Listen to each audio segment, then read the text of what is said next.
இன்னைக்கு நம்ம தேங்காய் சாதம் பண்ண போறோம். இதுக்கு என்னென்ன தேவைன்னு பார்க்கலாம். தேவையான அளவு வேக வச்ச சாதம், 1 கப்பு தேங்காய் துருவி எடுத்திருக்கேன்.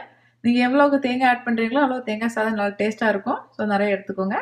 கொஞ்சம் பெருங்காயத்தூள், 1 ஸ்பூன் கடுகு, 1 ஸ்பூன் உளுத்தம் பருப்பு, 1 ஸ்பூன் கடலை பருப்பு, 2 காஞ்ச மிளகாய், 1 பச்சை மிளகாய், கொஞ்சம் கேஷ்யூ நட்ஸ், கொஞ்சம் வேர்க்கடலை, கருவேப்பிலை.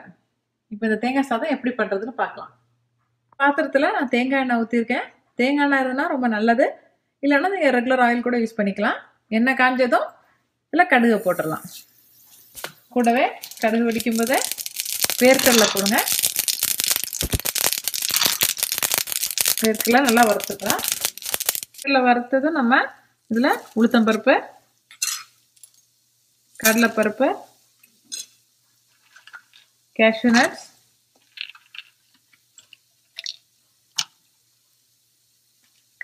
வரமிளகாய், பச்சை மிளகாய் எல்லாத்தையும் மிக்ஸ் பண்ணலாம்.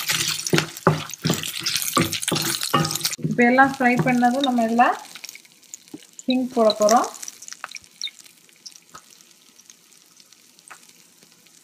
கூடவே கருவேப்பிலையும் போட்டுடலாம். பார்த்தீங்கன்னா நான் இந்த கேஷ்யூ நட்ஸ் இன்னைக்கு ஆல்ரெடி ஃப்ரை பண்ண கேஷ்யூ நட்ஸ், அதனால தான் இப்போ லேட்டாக போட்டேன். இல்லைன்னா நீங்கள் வேர்க்கடலை வறுக்கும் போதே கேஷ்யூ நட்ஸையும் போட்டுடலாம். இப்போ நம்ம இதில் தேங்காவை போட்டு ஃப்ரை பண்ணலாம், வதக்கலாம், நல்லா வதக்கலாம். லோ ஹீட்டில் வச்சு இதை நம்ம நல்லா வதக்கலாம். தேங்காயில் கொஞ்சம் மாய்ஸ்சர் இருக்கும், அதெல்லாம் போகிறது வரைக்கும் நம்ம வதக்குவோம். இதில் கொஞ்சமாக உப்பு போடலாம்.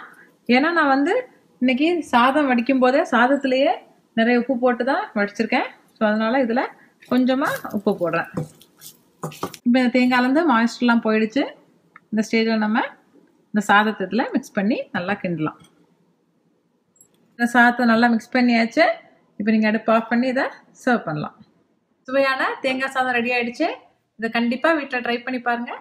பிடிச்சிருந்தா லைக் பண்ணுங்கள், சப்ஸ்கிரைப் பண்ணுங்கள். தேங்க்யூ.